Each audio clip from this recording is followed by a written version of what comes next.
Assalamualaikum warahmatullahi wabarakatuh. Apa kabar anak-anak? Sehat semuanya. Sebelum belajar, mari kita berdoa seperti doa biasa. Bismillahirrahmanirrahim. Rabbi zidni ilman warzuqni fahman. Anak-anak sekalian, materi kita pada pagi yang berbahagia ini adalah tentang jujur, amanah, dan istiqomah. Itu anak ya. Yang pertama apa tadi? Yang pertama adalah jujur. Jadi harus jujur kita ya, harus punya sifat jujur. Nah, kalau tak jujur berdosa.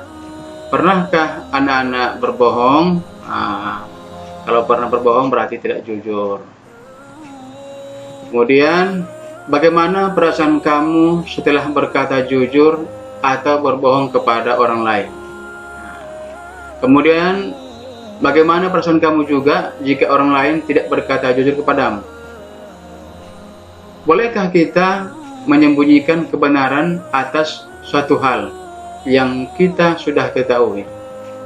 Nah, kemudian di negara kita sekarang ini sangat agak kurang ya, atau krisis kejujuran. Makanya ada semacam pepatah mengatakan atau semacam yang terbaru sekarang trennya, kualitas dan tingkat kejujuran di Indonesia sangat rendah dan patut dipertanyakan. Berbagai perilaku ketidakjujuran dapat kita temui di sekitar kita dengan mudah, mulai dari ruang lingkup pribadi kita sendiri, keluarga, sekolah, masyarakat, hingga pemerintah. Kemudian anak-anak bisa melihat di sini yang Bapak slide Bapak ini tentang orang-orang yang berdagang yang tidak jujur, mulai dari timbangan, berkata bohong, perilaku curang, bahkan anak-anak ada yang mencontek atau plagiarisme, banyak fitnah, penipuan, KKN. Apa itu KKN? Korupsi, kolusi, nepotisme. Itu anak ya, harus dipahami itu. Kemudian ada hadis Nabi yang menjelaskan bahwa bunyi seperti ini, bisa anak perhatikan. Tapi Bapak baca dulu ya. An Abdullah bin Mas'udin an Nabi sallallahu alaihi wasallam qol, inna sidqa yahdi ilal birra, innal birra yahdi ilal jannah. Tahu nggak artinya anak sekalian? Saya rasa nggak tahu, tapi kalau tahu hebat, luar biasa. Artinya kira begini, hadis Rasul dari Abdullah bin Mas'ud, Rasulullah bersabda, sesungguhnya jujur itu membawa kepada kebaikan, dan kebaikan itu membawa ke surga. Artinya kalau anak jujur berarti baik, kalau baik anak-anak insya Allah masuk surga. Itu adalah hadis Nabi, bukan saya katakan. Kemudian ada juga firman Allah, wala talbisul haqqo bil batil wa taktumul haqqo wa antum ta'lamun. Dan janganlah kamu campur adukkan kebenaran dan kebatilan. Dia tak boleh campur-campurkan. Harta curian kita sedekahkan tak boleh. Harus yang halal dengan halal. Makanya kata Allah itu, yang haram itu jelas, yang halal itu juga jelas. Kemudian kita sekarang ini masuk kepada tentang hikmah atau manfaat ya. Manfaat daripada jujur tadi. Satu, tentunya anak-anak mendapatkan kepercayaan dari orang lain. Pasti, orang jujur pasti dipercaya orang.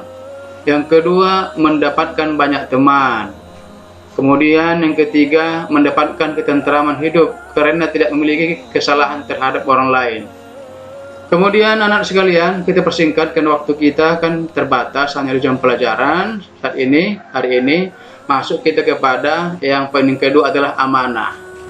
Amanah itu sifat Rasul anak ya. Anak Rasul itu siddiq, amanah. Jadi amanah itu harus orang yang terpercaya. Anak-anak bisa melihat gambar yang slide Bapak ini.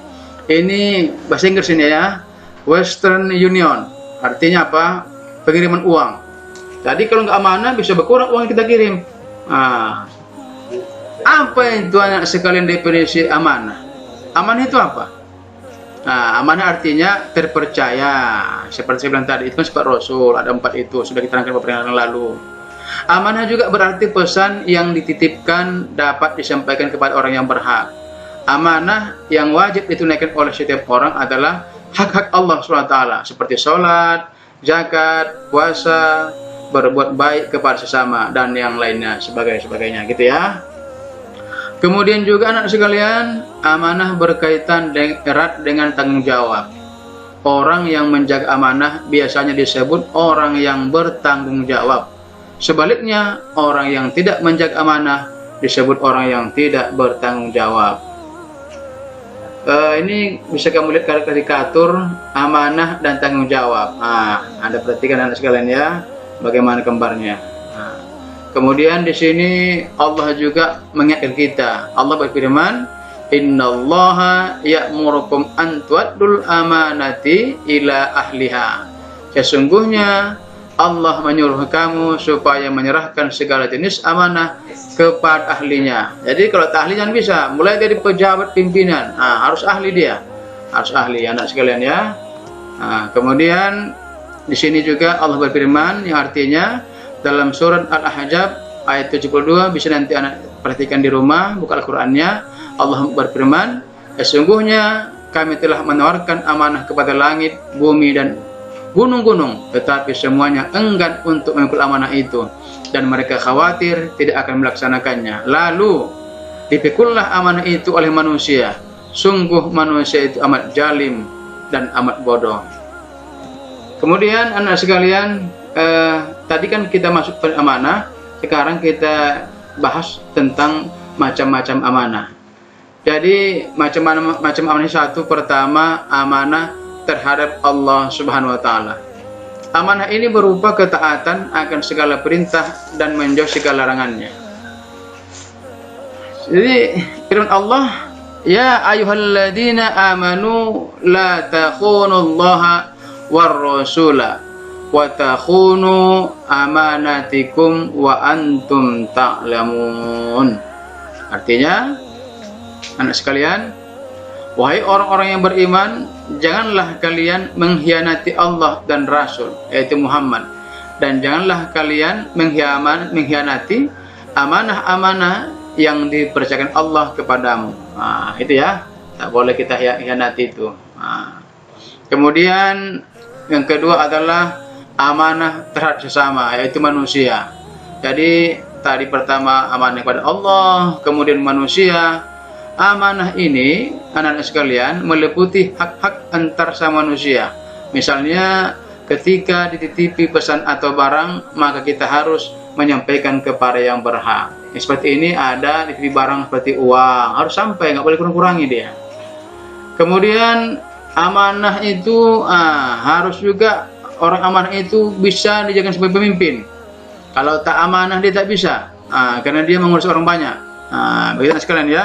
Dan di sini Allah juga berfirman, dan ingatlah wahai Muhammad, ketika Tuhanmu berfirman kepada para malaikat, sesungguhnya aku hendak menjadikan seorang khalifah di muka bumi ini. Amanah juga semua, harus amanah. Kemudian ini lagi ada hadis Rasul yang sering kita dengar ketika khutbah Jumat. Kata Rasul, kullukum ra'in wa kullukum mas'ulin an ra'iyah. Kira begitu. Artinya setiap kamu akan dipermintai pertanggungjawabannya. Jadi setiap kita pemimpin, apakah pemimpin negara, provinsi, bupati, kabupaten, atau kepala keluarga, kita pemimpin semua. Yang ketiga anak sekalian, macam-macam amanah itu adalah amanah terhadap diri sendiri. Nah, ada orang tak bisa punya amanah terhadap diri sendirinya. Jadi amanah ini dijalani dengan memelihara dan menggunakan segenap kemampuannya demi menjaga kelangsungan hidup, kesejahteraan dan kebahagiaan diri. Kemudian hikmah perilaku amanah. Hikmahnya apa ya? Jalankan amanah dengan sebaik-baiknya. Satu, hikmahnya adalah dipercaya orang lain.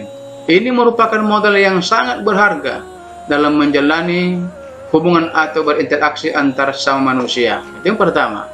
Itu tadi yang pertama, hikmah perilaku amanah. Yang kedua adalah mendapatkan simpati dari semua pihak, baik lawan maupun kawan. Yang ketiga hikmahnya lagi anak sekalian, hidupnya akan sukses dan dimudahkan oleh Allah SWT. Sudah pasti. Yang terakhir apa materi kita adalah, akan ada tiga tadi. Yang terakhir adalah istiqomah. Ini istiqomah perlu. banyak orang tidak istiqomah. Ini ada saya bapak buat ini balapan ini istiqomah juga ini. Jadi kalau istiqomah dia jadi pembalap, nah biasanya juga berhasil. Jangan balap liar, nah, itu tak ada gunanya. Membalap tentu arah, nah, itu tak ada gunanya. Tapi kalau membalap seperti istiqomah dia bisa dapat juara, medali emas, bahkan bisa mengharumkan negara. Nah, kalau kita membahas istiqomah, apa itu definisi istiqomah? Sudah Bapak terangkan yang lalu, tapi mungkin dia lupa ya. Ini lebih apa dia? Lebih spesifik dia. Definisi istiqomah, istiqomah berarti sikap kukuh, kukuh ya, pada pendirian dan konsekuen dalam tindakan. Dalam makna yang luas, istiqomah adalah sikap teguh dalam melakukan suatu kebaikan, membela dan mempertahankan keimanan dan keislaman walaupun menghadapi berbagai macam tantangan dan godaan. Itu istiqomah. Kemudian seseorang yang mempunyai sifat istiqomah bagaikan batu. Batu apa ini? Bukan batu kerikil ya. Batu karang yang berada di tengah-tengah lautan yang tidak tergeser sedikit pun meskipun dihantam oleh gelombang yang sangat besar. Itu istiqomah. Kemudian lagi banyak firman Allah ini, innallaha alladzina qalu rabbana Allah tsumma istaqamu fala khaufun 'alaihim wa la yahzanun. Jadi orang istiqomah itu tak boleh ada rasa takut dalam dirinya dan dia tak boleh bersedih. Kemudian contoh istiqomah, tetap taat setelah Ramadan. Ini kita kan baru Ramadan ini. Ini ketika Ramadan salat tarawih sampai pengurus masjid ingin membesarkan masjid karena penuh sesak masjid. Tapi ternyata setelah Ramadan banyak orang tidak melaksanakan ibadah lagi, tak masjid lagi. Jadi itu enggak istiqomah. Nah, ini doa Allah ini. Allah ini yang menyebutkan dalam surah Al-Imran yang sering kita baca ini. Rabbana la tuzigh qulubana ba'da idh hadaitana wa hab lana min ladunka rahmah innaka antal wahhab. Ya Rabb, janganlah Engkau jadikan hati kami condong kepada kesesatan. Jadi enggak boleh kesesatan lagi kita. Harus istiqomah kita anak sekalian ya. Baik anak sekalian, lanjut ini ada doa. Doanya agar diberi ketabahan hati. Ada doa juga ya supaya hati kita kuat karena godaan luar biasa. Apalagi anak sekalian main gadget aja kerjanya. Apa doanya? Seperti ini ya. Allahumma a'nini ala zikrika wa syukrika wa husni ibadatik. Sekalian, hikmah perilaku istiqomah. Apa hikmahnya? Orang yang istiqomah akan dijauhkan Allah SWT dari rasa takut dan sedih. Seperti tadi, sedih kita kalau istiqomah ini. Yang kedua, orang yang istiqomah akan mendapatkan kesuksesan. Udah pasti sukses.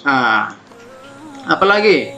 Yang ketiga, orang yang istiqomah dan selalu sabar serta mendirikan akan selalu dilindungi Allah SWT. Dari 3 poin tadi sudah Bapak terangkan dengan sangat gamblang, sudah universal saya Bapak sampaikan. Tentuan sekalian, jangan hanya didengarkan, yang penting dengarkan, amalkan. Amalkanlah tadi, sifat yang tadi itu, jujur, amanah, istiqomah. Kalau kamu amalkan yang ketiga ini, sudah banyak tadi hikmah-hikmahnya, pasti kamu berhasil, baik dunia maupun di akhirat. Saya rasa anak sekalian waktu kita sudah habis. Inilah hasil materi kita. Nanti kita lanjutkan minggu depan. Tapi sebelum kita tutup pelajaran ini, mari kita baca doa kepada majelis. Bismillahirrahmanirrahim. Subhanakallahumma wa bihamdika asyhadu an la ilaha illa anta astaghfiruka wa atubu ilaik. Billahi taufiq wal hidayah. Wassalamualaikum warahmatullahi wabarakatuh.